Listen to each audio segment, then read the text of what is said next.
welcome everyone to season 7, episode 8 of the Focus TV, first show of the new year. We got Raymond Lyons here. I'm Wilson Tarpe Jr. And we'll be filling in for those who are not with us this evening.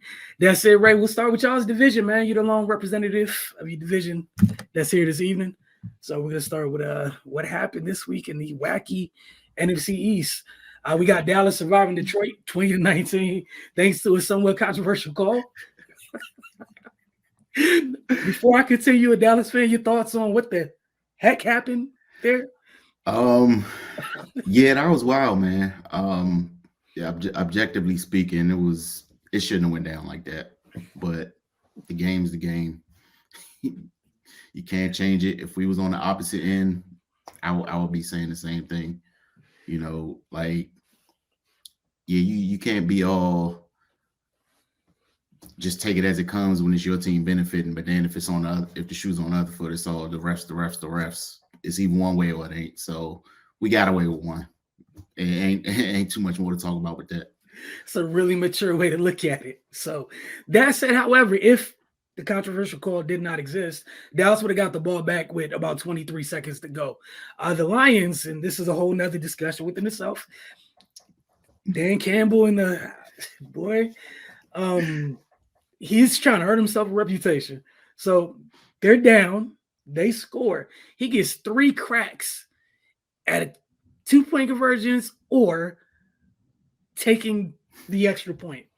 The first try they convert, that's after the whole controversial thing with the official saying he didn't hear the correct linemen say that they were announcing themselves as eligible, what have you. They had like 2 dummy linemen go talk to him. There was a whole lot of stuff going on. That said, they completed. It's ruled in. Golf hits Taylor Decker. They score. He was ruled as an ineligible receiver. On the next try, instead of taking the extra point and tying the game at 20, they go for it again. This time it's intercepted by Dallas, but the Cowboys were offsides. Detroit gets a third chance at this. You would think surely, after how the first 2 things went, we're going to line up, get this this extra point, and just keep playing, surely. Nah, not Dan Campbell and company. They tried it again. Goff's final attempt at James Mitchell was incomplete, and James Mitchell was short of the goal line, so he's going to have to catch the pass and get some much-needed yak in this situation. Again, they also had the choice to just elect to take the 1 point and tie the game at 20. This was also an opportunity after the offensive lineman was ruled ineligible. They also failed, again, going back to things earlier in the game, because no one play is why a team lost. At the end of the first half, Detroit's driving. They declined taking the field goal. And it looked like that came back to bite them. Because they got the field goal there, say you had them in the same situation a little bit later. 1, you might have a lead. And or 2, it's even more reason to kick it. However, they did what they did. Shout out to CeeDee Lamb in this game. Big time production. He had a 95-yard touchdown. I believe was also a Dallas Cowboy record. They've been featuring him, and he's been acting accordingly. So shout out, he's been acting accordingly. Shout out to him, 227 yards in this one. But for the Lions, that's tough. They've been very good this season. Good to see them good again. Both teams are 11-5, but man, you got to do better. You can't just go for it all the time now. At some point, I get it. It's the regular season. It didn't truly cost you anything. However, this could have cost you on playoff game or whatnot, or the 2 seed. But get into the playoffs, man. Y'all better learn to kick. Those 3s and those 1s add up. But Dallas has a chance to win NFC East crown next week against Washington due to the results of another game we'll discuss in just a little bit. Yeah, that one right there. So here we go. We got the Giants and the Rams. The Rams also narrowly escaped. It wasn't nearly as controversial. This is just the Giants being the Giants in their full Giants glory here. Shout out to Kyron Williams. He ran for a career high 3 touchdowns for the Rams. He only had 87 yards, but 3 tugs is 3 tugs. The Giants had a chance to walk off with the win after a 31-yard run by Tyrod Taylor. But Mason Crosby missed the game-winning field goal attempt wide left. He said when he saw it went left, he didn't even keep looking at it. He just turned around. I knew I missed. it's been a rough year, Giants fans. I'm anxious to see what y'all doing all season. That said, they've been playing musical chairs at quarterback. Tyrod Taylor was up once again. 319 yards is what he threw for in the loss. Matthew Stafford and the Rams, their offense didn't have the best of days as he finished with 317 yards, but he had 1 touchdown and 2 interceptions. Puka Nacua, the Rams super rookie, who also looks like the gentleman who played a character on Ted Lasso. If y'all know what I'm talking about, you know what I'm talking about. They literally look like the same person, but 5 catches for 118 yards in this one. 4 catches short of the single season record for rookie set by Miami's Jalen Waddle, who had 104 catches in 2021. He's also 29 yards shy of passing Bill Grown for the most receiving yards in a single season by a rookie in Rams franchise history. So shout out to Puka for that. For the Giants, we saw safety Dane Belton. He had a big game, 2 interceptions and a fumble recovery. Hell of a game by him. All right, look, man, we're gonna go ahead into this was the result heard around the NFL world and some of the sports world on Sunday. This had so many repercussions come from this game. All right, so we're gonna get straight to it. You guys see it. The Arizona Cardinals upset the Philadelphia Eagles 35-31 in Philly behind Kyler Murray's 3 touchdown passes. For anybody who hasn't paid too much attention to Arizona, if you're a fan of a team not in the NFC West, or if your team hadn't had the pleasure of dealing with the very, very annoying Arizona Cardinals, this was a shock to some of us who, I've seen the Cardinals twice. I know they're rather annoying. They play a physical brand of football. We know in 2023, all teams that are physical don't exactly like being physical. We find out when that time comes. And for Philly, bro, they've been struggling in December. They have been going through it. Like they hit, they what was it? I think it started that game against San Fran, and everything just started like they were getting by on the skin of their teeth with the wins over the Bills, the Chiefs. Mm-hmm. Had whatever happened against San Francisco happen, and then it just progressively continued to get worse. A little revenge game here by Jonathan Gannon. He used to be the defensive coordinator in Philadelphia, now the head coach of the Arizona Cardinals. So I'm sure he enjoyed this. Kyler Murray, again, 3 touchdown passes. James Conner scored on a 2-yard run with 32 seconds remaining to complete the rally from 15 down for the Cardinals. So you're the Philadelphia Eagles. You are a 10-win team. You have the Arizona Cardinals down by 15. That should be, if you are who you're supposed to be, that should be game over. You run the clock out, get a stop. That's it. The Cardinals, they do not go away. Murray was 25-31 on the day for 232 yards, with his lone blemish on the day being a 99-yard pick six by Eagles rookie safety Sidney Brown in the second quarter. Connor had a good day on the ground with 128 yards on 26 carries.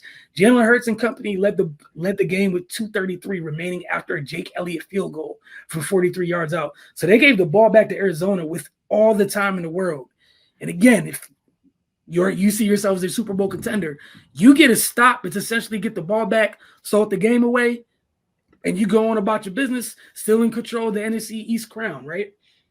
That's not what happened, man. Again, that rough December continued for the Philadelphia defense. We saw Sean Desai lose his job. They give they promote Matt Patricia or whatever, and I don't know how that got better because Matt Patricia was the Lions coach, and the Lions got rid of him, and now they're doing better. And now Patricia hasn't been right since he left New England. And there are times in New England when Bill would just be – how many times in New England do we see the Patriots come out to halftime and Matt Patricia wouldn't even have the headset anymore? Bill was like, nah. I'm going to take it. Like a little kid having their toys taken away. Like, you don't have that privilege anymore. You're wiser. You would see Bill at half, like at the end of the first half, just jotting notes down, like, all right, this is what we're not doing in this half. I want to win this game. You are not calling plays for a little while. The Eagles are outscored 29-10 in the second half.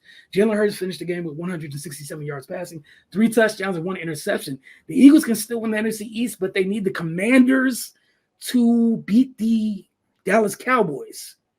Again, a rough month. It's truly put the Eagles in a precarious position as a postseason years.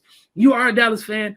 This is a division foe. I'd love to hear your thoughts. What were you thinking? Because I think everybody on Sunday was going crazy waiting for this game to end. Yeah, man, it's just shocking to see them tailspin like this. Given of course, the recent success they had, and then the success they've been having this season. And like you said, man, they just been going through it. In this game, they especially just fell apart. Like that was super shocking, to be perfectly honest, man. I don't know what's going on internally up there, but yeah, they're limping into the postseason, and that's not a good thing. You know, if by some miracle they can still get the division and get a home playoff game, that might help some, but that doesn't look too likely right now. But yeah, man, like I, if it was any other team, I would feel for their fans, but seeing as how Philly has the worst fans in the NFL, like I still remember when they cheered when Michael Irvin got hurt. I still remember them throwing batteries at people. I mean, they got a jail under their stadium. Like, they deserve all of this. I'm sorry. But but yeah, no, on a serious note, man, it's it's concerning, and then that shows you how short your window really is. Not to say it's officially closed yet, but given how they were trending, you definitely didn't expect to see this at this point, but yeah, like I said, man, they still, Hurts is young. Basically all their prime talent is young. Well, most of it at least. So, they hopefully they can regroup and make something happen. But yeah, man, if they don't turn the corner, at least do something this postseason, and then retool in the offseason and work some things around, and then start next year fast, we might be looking at a insanity run. And that's the crazy part, right? Is I think some people don't get it, where, especially in the NFL, it's hard for folks to keep windows open. It's hard for teams that I think people take for granted, the teams that are able to consistently contend. Mm-hmm. It is incredibly difficult year after year, because even if you keep a chunk of the same players, it's not like the NBA, bro. It is truly a new team every year. And sometimes, like, just little tweaks, like one person leaving a unit can destroy a unit. The unit's not the same anymore. It's just not the same. For example, we mentioned the Rams earlier.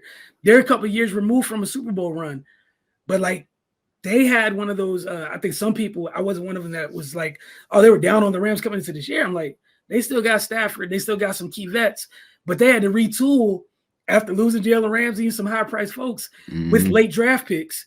But they did the thing that's hard. Right? They're in the playoffs because they kept the right vets. And that's the tough part, like, especially in the NFL, the guys that are like good to great players, you find out during those times. Because those are the guys can extend a down year. They can elevate you. They can keep a window open, because that down year, oh, we got you. Hey, look, Aaron, I need 5 superhero performances. Matthew, I need like 4. I'm dead serious. Like, I need a couple special moments. We got you. Just keep us above water. And then by the end of the year, look at all the kids contributing. The Rams haven't had a running back they've trusted since Todd Gurley. Kyron Williams is out here. I know nobody cares, but he's been one of the league's better rushers this year. He's been consistent. Sean doesn't like running the ball, so if they're running the ball this much, shout out to Kyron Williams. Look at Puka Nacua. That is a rookie. They started the year, no Cooper Kupp. Puka out here going crazy. Then Cooper comes back. You got Tutu Atwell, like Brian Young. Like, they figure stuff out. And that's the tough part for a team like Philly. You lose coordinators and all that type of stuff. Everybody doesn't know how to deal with it. And I think I was talking to Octavia about this like a couple weeks ago. It's like, that's a tough part. Is some of the teams that are able to deal with it, their head coaches are usually a coordinator on one side of the ball. You don't hurt as much. Now, when your head coach is and the coordinator on either side of the ball, those coordinator losses, they can. And I think that's where Philly's at. You lost both coordinators, and bless Nick Sirianni's heart, he's just the head coach. He's not the play caller. He's not the play designer. Like, it hits a little different. That day to day, it's a different beast. You go from trusting your folks to, and then gone. It hits a little different. It actually hits a lot different sometimes. And which begs the question: how are you a head coach in the first place if you can't do one of those jobs?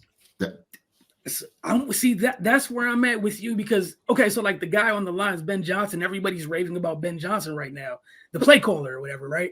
Mm-hmm. And I'm kind of like, I remember when people did this about Brandon Staley, and I felt like it was this thing where people kept telling me how smart somebody was, but I never watched what Brandon Staley did and was like, oh, this is brilliant, this is beyond. Like, I never walked away thinking that. I'm not saying I know all football, but I was just like, oh, that's a smart way to use your personnel. Right. I was never like, the scheme it's out of this world. He goes to the Chargers and everything's broken. This is you. You did this. And I'm not saying this going to happen to Ben Johnson, but that's an example of what you're talking about, right? Like, I'm not trying to be mean or anything like that, but bro, that's kind of tough. Like, look what the Chargers did with the first 4 years of Justin Herbert's career with an unproven coach. Because somebody knew somebody. And the other thing is, keep in mind, when someone takes someone from someone's staff and the staff who's lost the person doesn't skip a beat, you might have messed up. Because I don't think anybody realized. So when Brandon Staley left the Rams, right? Did anybody notice the Rams never said anything? Do you know who their defense coordinator? You know what Sean McVay did? Back to his Washington days, he was the guy out the Shanahan tree that had the job opening for Raheem Morris. Right. The rest of them didn't have a job opening for him. So he got on the phone. Hey, Raheem, it's time. Raheem Morris ran Brandon Staley's defense en route to a chip. He didn't run his defense. He ran someone else's defense. See, like, to me, that's the guy I'm going to go hire. To me, like, you ran somebody else's defense. Like, you got Steve Wilkes over there right now. He's running someone else's defense. That's what I want. So you're executing not your scheme? Sprinkling in little stuff? Like, that, like, and that's just me personally. I'm with you. Like, you should be able to manage. Like, it shouldn't be this significant a drop off. Like, this is a 10-win team. You're not supposed to go. Like, you're not supposed to crumble like this. Yeah, absolutely not, man. This is legendary folding. And I don't think it's getting any better because I don't think they can fix it. That's just me personally. I hate to be the person, but we'll see what happens. But if anybody needed the home field advantage, you got to get on a plane now. And if you advance to that game, you might have to go out to the West Coast. Because right now, because of what the stuff that's happened on the AFC, people got to go through B-More. On the NFC side, people got to go through the Bay. I don't think anybody wants to go to either one of those two places on the respective sides. All right, on to the last and final game. The Washington Commanders. No team in the NFC benefited more from the Eagles' loss than the Niners, who beat the Commanders 27-10. They went up 10-0 early before the Commanders fought back and tied things up at 10. Then I think they took a 3-point lead at the half. The Niners did, so it was 13-10. In the second half, the Niners kind of woke up, made some minor adjustments, like putting their best cornerback on Washington's best wide receiver, because, typically that's what you need to do sometimes. So they went to go take Terry McLaurin out the game because he started to hurt them. And then things were fine. They outscored Washington 14-0 in the second half and just, coasted to the win, got out of there. Injury-free for the most part. Christian McCaffrey got dinged up. So Elijah Mitchell filled in. Christian McCaffrey exited the game after 14 carries with a calf injury. Elijah Mitchell, I think, had 80 yards on 17 carries and a touchdown. Brandon Ayuk had 114 yards and a touchdown. Sam Howell unraveled a bit in the second half with 2 interceptions. The first in the red zone on a big third down. I know some Washington fans were like, oh, the vaunted Niners defensive line didn't get any sacks. Well, the reason the picks happened was Nick Bosa was in Sam Howell's face, and he made a horrible decision. It was get hit by Nick Bosa or get the ball out of my hand. He was supposed to choose option 1. He declined. So he ended up throwing to Charvarius Ward. That was the first pick. Later in the game, another instance with a little bit of pressure. He throws an interception to Deommodore Lenoir. The Commanders saw some success on the ground with Brian Robinson Jr. and Antonio Gibson, but the game got away from them in a little bit, and they abandoned the run. They did have several red zone stops, the Commanders defense did, so shout out to them for that, because otherwise it would have been Niners might have got to their annual 30 points or what have you, but Washington did bow up and get some stops. Terry McLaurin had a 42-yard catch on the day on the lone touchdown drive in which they got their 6 points. The Commanders will host the Cowboys next weekend. And instead of the Cowboys essentially have nothing to play for because of the Eagles' loss, again, I'm going to keep coming back to this, the Cowboys have every incentive to go get business done against a division foe and take the division crown, which means a home playoff game. The Cowboys, how could you not want that, right? And as for Washington, they're closing in on having the second overall pick in this year's NFL draft. And it's almost time to find, new parts for their regime and what have you, and all the other good stuff they have going on. But we're going to switch gears. Ray, Washington Wizards, man. Still allergic to defense. Yeah, man, they 6-26. I mean, that says enough. But they had their one of their West Coast swings. Came out of that 1-3, came back home and had back-to-back losses to Orlando and Toronto, one against Brooklyn, and then dropped their last game on Sunday to Atlanta.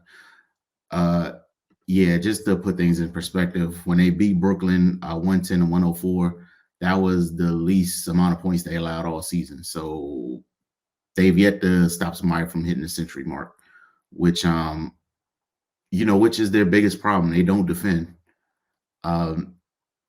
So they have to depend solely on offense, which, it's not even like they're not the Indiana Pacers, who are having a historically great offensive season and an equally historically bad defensive season.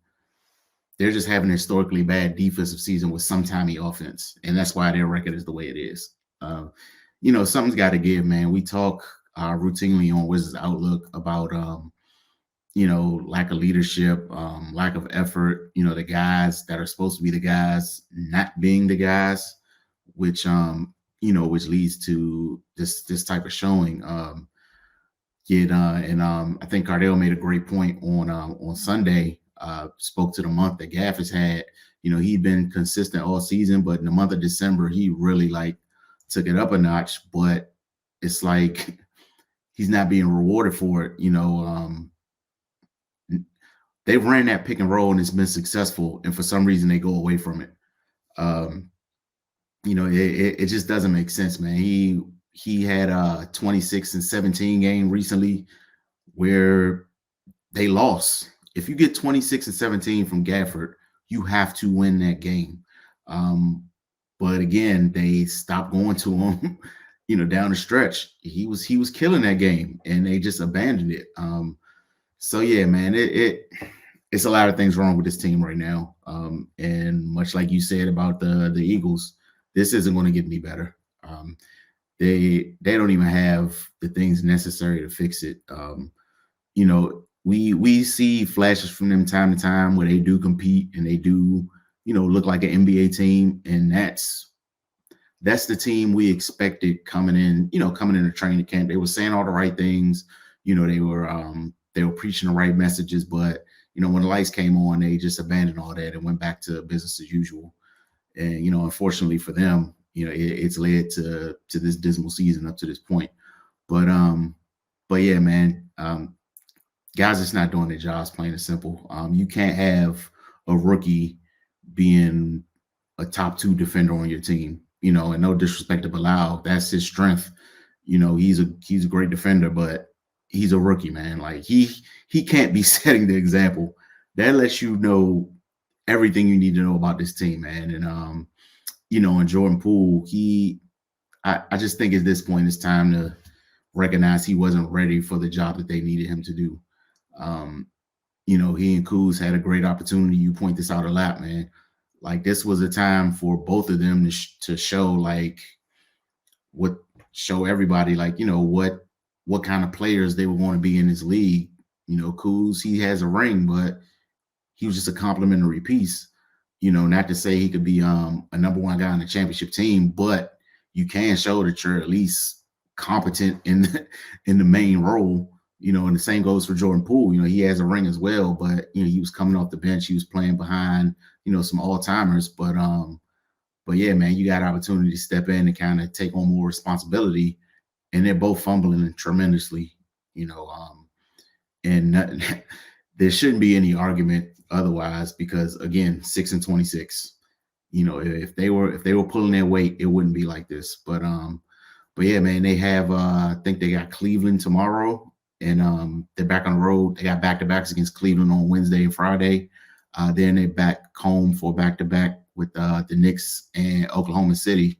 So yeah, man, as we say all the time, it's up to them. As soon as they decide to be an NBA team and show some grit and consistency, things are going to continue as they are. But yeah, we'll see. That's all we can do, man. But yeah, they make it tough for sure.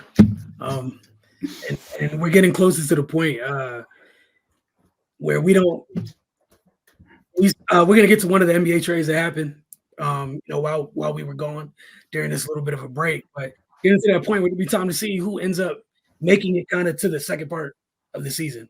Mm-hmm. It is not to say I don't think there's immense value from anyone here. However, trades are made, whether you're a top end guy, like come that time of the season, like people make ancillary trades all the time.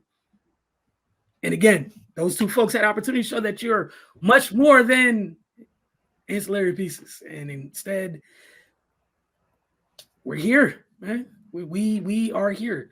Those opportunities are what they were. And hey, man, you might have missed the boat. And that sucks for both of them. But you were both given the keys in a runway. That's more than some guys ever get. Some guys in the same positions don't get the keys in the runway. You just end up stuck in that box for your career. And both of these guys got that opportunity, man. We'll see what it ends up being. But we'll see you all later this week for Wizards Outlook. As always, and as Ray always says, it's up to them what we discuss. We do not control that. We're going to take our first break. When we get back, we're going to talk some college basketball. You're watching the Focus TV.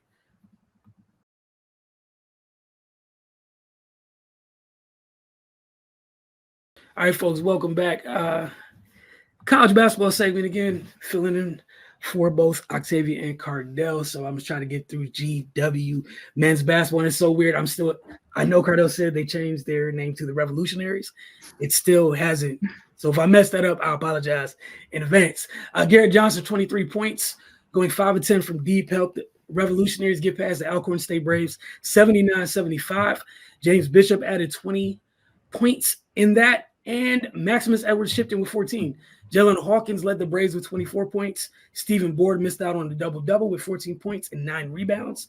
This was a tightly contested game the whole way. Neither team was able to create any true separation. But they were able to get it done. So shout out to GW. We know they're both them and George Mason kind of on this collision course to meet in a couple weeks, where both of them started the season strong, and neither one has relented so far. They've tight games or not, they've continued to go forward. Then the Revolutionaries would rally to beat Maryland Eastern Shore 69-63 with a big second half. Johnson again would lead George Washington, this time with 18 points and 10 rebounds. Darren Buchanan Jr. scored 18 points. He also had 10 rebounds. Darren Buchanan Jr. had 14 points and 8 boards, missed a double-double by 2 rebounds. James Bishop added 11 points. Troy Hupstead, shout out to him, had a game-high 25 points and 9 rebounds. Devin Ellis added 16 and 8. As I mentioned, the Revolutionaries keep rolling. They'll host Fordham on January 3rd. Then they'll face VCU on the road a few days later on the 6th. So that's 2 contests this week. And then we're just a couple weeks away from what I don't think anybody on the outside truly expected as a big-time matchup. As far as the conference goes against George Mason, going to be looking forward to see how that goes. But shout out to George Washington as they continue their strong play this season. Move on to Maryland women's. During the break, they hosted James Madison on the 20th. Cheyenne Sellers had a career-high 29 points in the win. She scored 20 of that in the first half. She also had 8 rebounds, 6 assists, and a couple of blocks. Bree McDaniel added 16 points and 8 rebounds. Faith Massonis grabbed her 500th career rebound in this contest. Maryland broke open the game with a 30-14 run between the ending of the first and the middle of the second quarter. Defensively is where the team shined in this contest, holding JMU to just 27% shooting from the floor and forcing 21 turnovers. But again, as we said, it is that time of year. The new year is officially here. It's conference play. We're about to get nothing but conference play. That's what you guys are seeing on the screen. Maryland on the road to face Nebraska. Maryland would fall 87-81 in this one. However, there was a silver lining in the sense that we saw the return of senior guard Lavender Briggs, and she came back in a big way. She had a Maryland career high, 25 points, knocking down 11 of her 17 shots from the floor, including 3 of her 6 from deep. Nebraska took control of this game in the third quarter. Maryland would try and rally, but they never were able to. They kept cutting it to 3. They just couldn't get over the hump. We've all been witness to games like that when a team gets down double digits and just can't get that final kick. And that's what it was for Maryland. Freshman Riley Nelson added 11 points. Ali Kubik added 10. Faith Massonis would pass the 700-point mark in her career. Brene Alexander knocked down her 100th triple, I believe, at Maryland. Lavender Briggs reached 200 assists in her career as well. Coach Freeze mentioned the foul trouble for her team dealt with after the game. Also giving credit to mentioning the foul trouble is one of the issues in this. We know Maryland, while they are deep, if the right people get in foul trouble, you're not as for any team. You're going to go through it a little bit. Unless you're just blessed to be supremely deep. There's only but 3 of those teams in college basketball on either side where you can with 3 stars you get a foul trouble and you don't miss a beat. That's rare. And then she made sure to give credit to Nebraska's size and her rebounding ability, which is something Maryland's going to be dealing with all year, just dealing with having to deal with having to be on the lesser end of dealing with teams with great size in the front court. Obviously means everybody has to gain rebound. That said, size is size, man. Cardell says it all the time. Size is size. You can do everything you want as undersized team, but size is size. You guys can see Lavender Briggs knocking down a 3. Maryland is now 9-4 in the year. The news, they're 1-1 in the Big Ten. Up next, the Terps face Minnesota on the road on January 3rd before returning home to host Purdue on January 6th. So they got a chance this week. They take care of business on the road, then take care of business at home. You're 3-1 in the Big Ten. If you do what you need to do, you're fine. Again, we're going to take our second break when we get back. Got a couple rapid fire topics to get through. Some controversial or some just really interesting. But you watch Focus TV, Ray, and I will be back in just a couple seconds.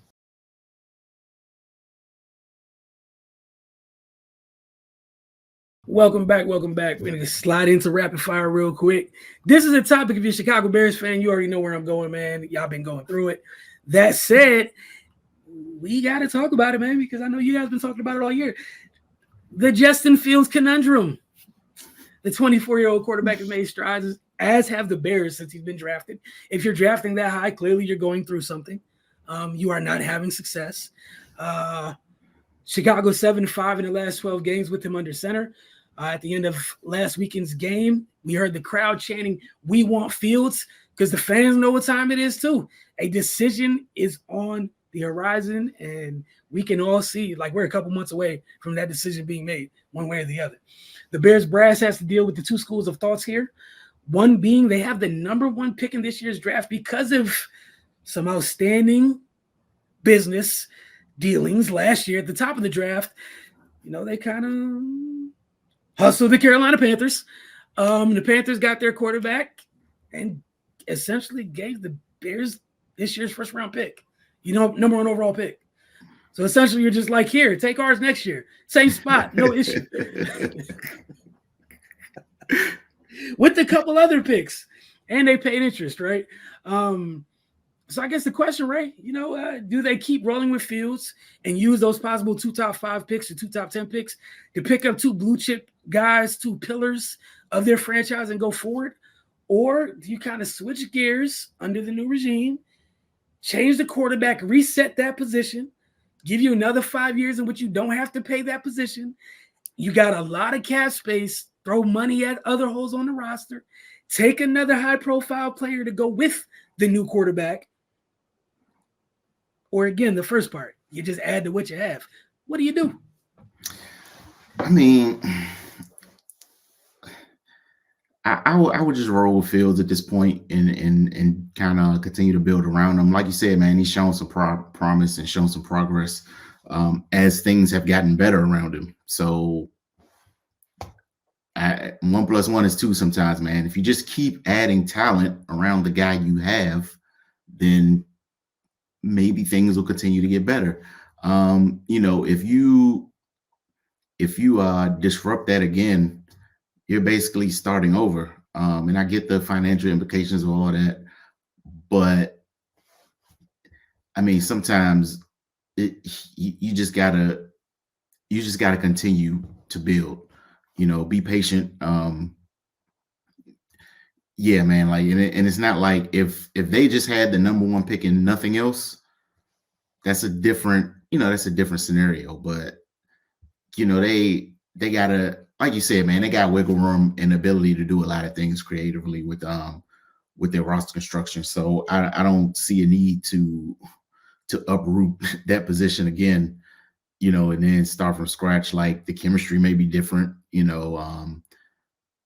I don't know how the players feel about Fields. That's something they might want to check on. The fans have obviously showed them how they feel. So, I mean, after that display, and you still go against it, that's going to send a message.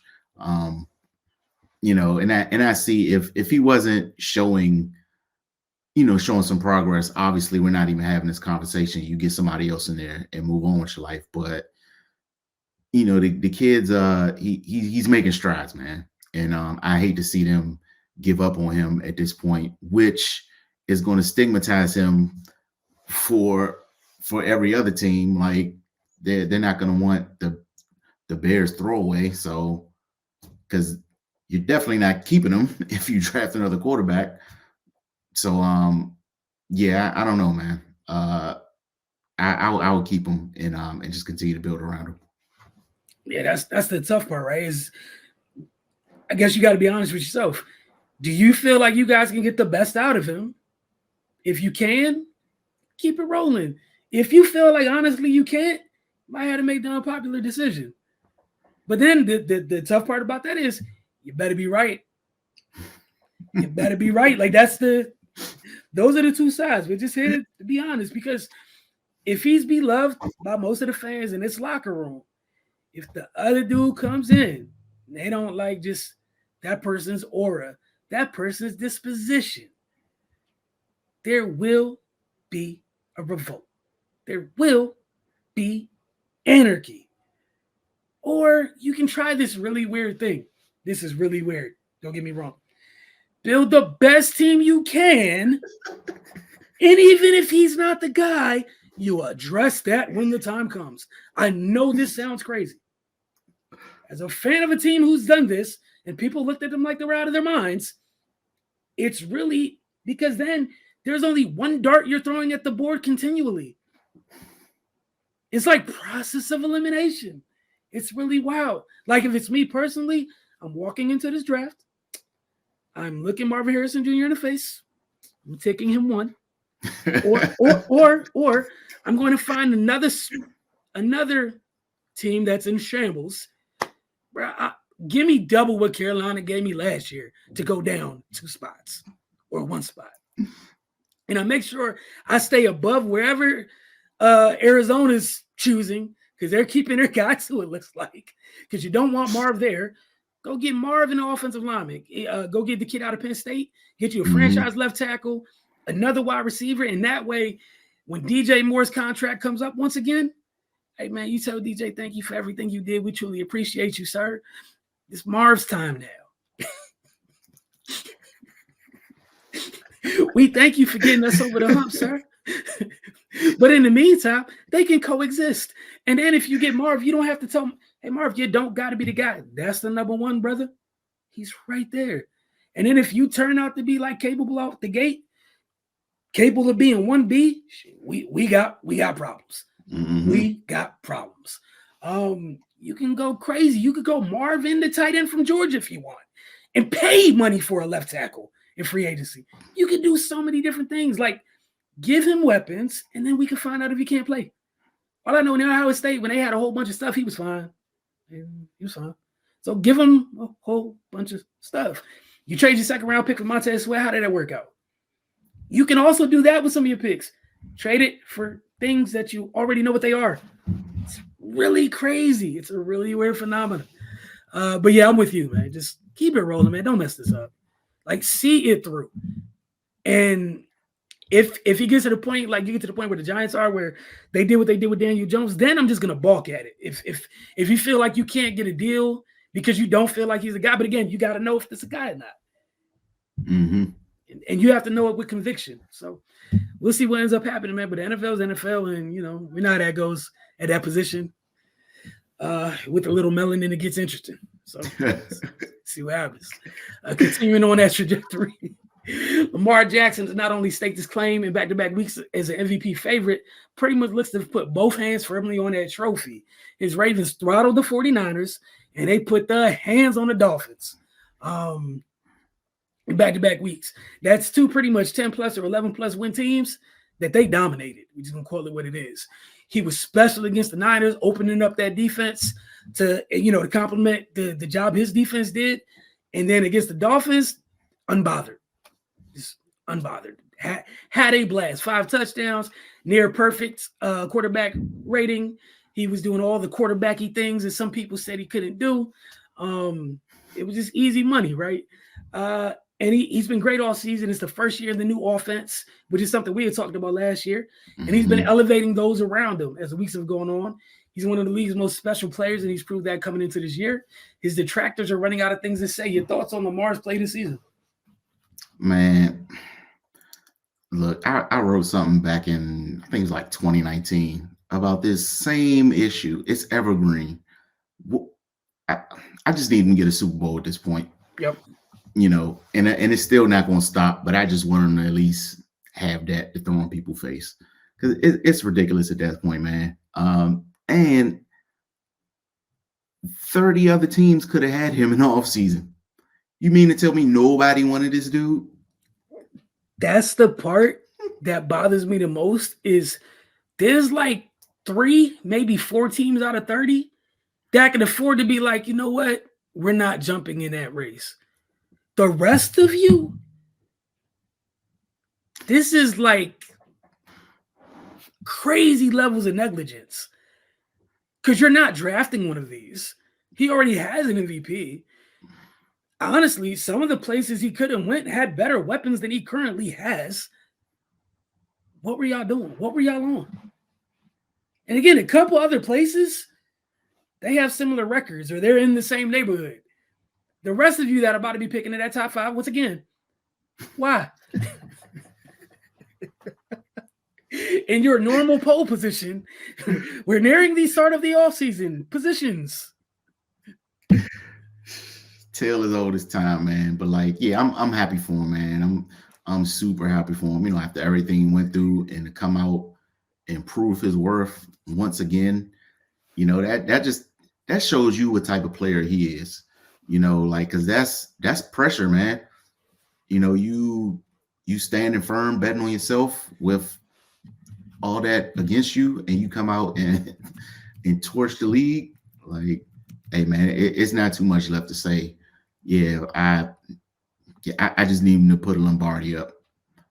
Just for the cherry on top. And I just want to see how ignorant people get after that.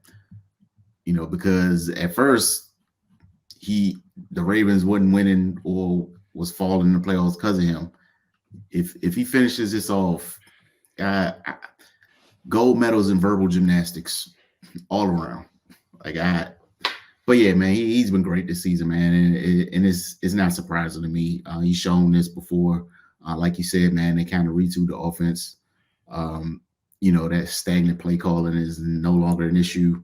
So So yeah, he gets to be a quarterback, and shocker, they're having success.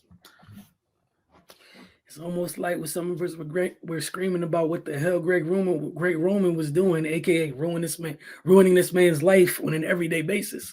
Um, it's not even been one full season under somebody who understands current like modern day football. And shout out to Todd Monken. Like you got one of the most special players in the league, and you was like, put everything up on the board. We'll try everything. He didn't come in here like, well, this is my thing and this is what we're gonna do. He was like, why not? Why not? Which is a great attitude to have. And he's a guy who's had NFL experience, who's offensive coordinator under the Freddie Kitchens era of the Cleveland Browns. Then he went back to college. It was Georgia's offensive coordinator. We know what Georgia's been doing, just kicking people's butts and taking names. And then you get Lamar Jackson. Bro, I'd be happy too. That when he walked in, to talk to the media, when he got off his coordinator job, he was smiling. I'd be smiling too. There is nothing I can't call. Bro, I can make 5 bad calls and he's gonna fix it. Like I can't be wrong. And they've been doing this with Mark Andrews being out, Young Zay Flowers, my guy. I love them coming out the draft, looking like a number one. There's not household names on that offense. The household name, Lamar Jackson. And we're seeing other teams with other guys under center do great things because of the scheme. And some people are I can't think of the right word, but they go beyond that. He's one of the dudes that goes beyond that. That's it. He's executing scheme and is what this is, which is hell on wheels, man. You fear this. Everyone's defense ain't got boy. Even when you're right, you're wrong. Like in the worst case thing, like I think when they were playing the Niners on Christmas Day, I was laughing. The 31-yard run at the end of the first half to get the field goal. I was like, all the Niners did was show that a good defense just makes him actually have to run. Right. We hadn't seen him like open all the way up because he hadn't had to. That's like, congratulations. I will now hit top gear. That's what your prize is. But now, hell of a year for him. And again, for the detractors, 4 years of Greg, you won an MVP in that nasty behind scheme, and it should count as 2 to me, because you were playing in spite of, and then you do this handicap even. You do this, and it's crazy, man. But shout out to him, hell of a year. Hope he keeps going. Again, as a Niner fan, I always say there's 2 players in the league that bother me at quarterback at that position. I don't care about anybody else's team. They're both in the AFC. One sounds like Kermit the Frog, and the other one is this guy. They terrify me. I don't think there's anything you can do about them. I don't care how good a defense you build. They break it. They break it. Mr. Ketchup on steaks and then Lamar Jackson, man. They do what they want. Those 2 guys are problems, man. Last but not least, we're in here. This is one of the trades that happened in the NBA. People have been waiting for trades to heat up. The Raptors been like threatening to trade people for like 3 years, maybe 4. They finally did. The Knicks acquired OG Anunoby in exchange for RJ Barrett, Emmanuel Quickley, and a 2024 second-round pick with the Toronto Raptors. The trade involves 3 young players at different stages of their careers. Thoughts on what it means for all parties involved in their respective teams, Ray? So for OG, things are going to change a little bit. Playing in New York is different than playing in Toronto. But what he brings, his versatility on both sides of the ball. Actually, I think he's going to help the Knicks. They gave up some things, man. Quickly. We know what he does. He comes in off the bench and puts up buckets. RJ was kind of coming into his own. One of those tweener wings. With them in Toronto, I think they're both going to fit pretty well. RJ kind of fits the mold of a lot of guys on their team, length and size and versatility. That's basically how they roll, man. And quickly, the though I think those type of guys can fit in almost anywhere. Just coming off the second unit and put up points in a hurry. It's kind of hard to find a place where they don't fit. So I think I think it'll work out well for all parties involved. To be honest, man. Hopefully OG gives the Knicks a punch that they need. He'll relieve some stress defensively for Randall. And then give Jalen Brunson another guy to work with. So yeah, man, I'm just looking forward to seeing what these guys do in their new spots. Yeah, I'm with you. I think it's one of those rare professional trades that work for everybody. You got two teams that do in different stages. For the Raptors, you used to have Van Vliet. You're kind of like I think these two, I think RJ and Manuel kind of fit the Scotty Barnes timeline of the Raptors, which I think is great. I wouldn't be surprised if I don't see Pascal finishing the year out in Toronto. I think he's going to be on his way soon as they find a trade that works for them. And for OG, I think the Knicks feel like clearly, I think we agree, they're ahead of the Raptors currently where they are. They're trying to compete right now. Like they're trying to continue build off of last year. And we know what OG is right now. And we don't know exactly what RJ is yet. RJ's still trying to become what RJ is in this league. And OG is I was laughing. Somebody on Twitter was like, Tiz found his new Lou Deng. I meant to put it in the group chat, but it's not apples to apples, but it ain't that far off. Yeah, I know Tiz was in love. What are you? 6'7", 6'8"? Oh, you strapped? I could put you on that guy the whole time? No help? Oh, yes. Come here. But RJ and IQ, yeah, that's great. Come here. Come here. 44 minutes a game. Man, like they just beat the Timberwolves. And this is not a knock on RJ Barrett or whatever. You can't leave RJ Barrett on Edwards for 40 minutes, 40 plus minutes. OG's the type of dudes you could throw over there to die. And it's gonna be fine. Doesn't mean you're gonna shut him all the way down, but that gives Ants, look, you have to be concerned now. So now the rest of us can go about our business. And the plus size is there. I'm sure OG's excited to show what he has offensively outside of being, in possibly a bigger role because what Toronto was going through. Because I think they're not one when during the time with Kawhi when they went on that run, wasn't OG hurt a little bit? Yeah, I think I believe so. Mm-hmm. So he has always had the opportunity to show everybody what he has offensively, and you get that chance. And I'm sure New York can't wait to see what he has. And for the Knicks, right, it's a 6'8" wing in this league. We know what they mean in this league. They're important. The guys that you could throw on your Tatums, your Brons, here. Wait, I'm not helping nothing. Just y'all fight. Y'all tire each other out, X each other out. All right, Jalen. The rest of the Knicks, let's go to it. I think it works for the Raptors. IQ he gets a chance, again, talk about opportunities. I know it's corny, it's cliche. He gets a chance to prove he could be the long-term answer at point guard going forward. He could be. RJ might fit. Those two might fit very well with Scotty. Who knows? And then we figure out what else they got going on. Or with Scotty and with a Grady Dix over there too, that young group. But yeah, I'm with you. I think it just fits, man. Want to thank you guys for tuning in this week. We will be back next week. I think we'll have everyone back next week as well. But first show of the new year. Happy to knock it out, and we'll see y'all very soon.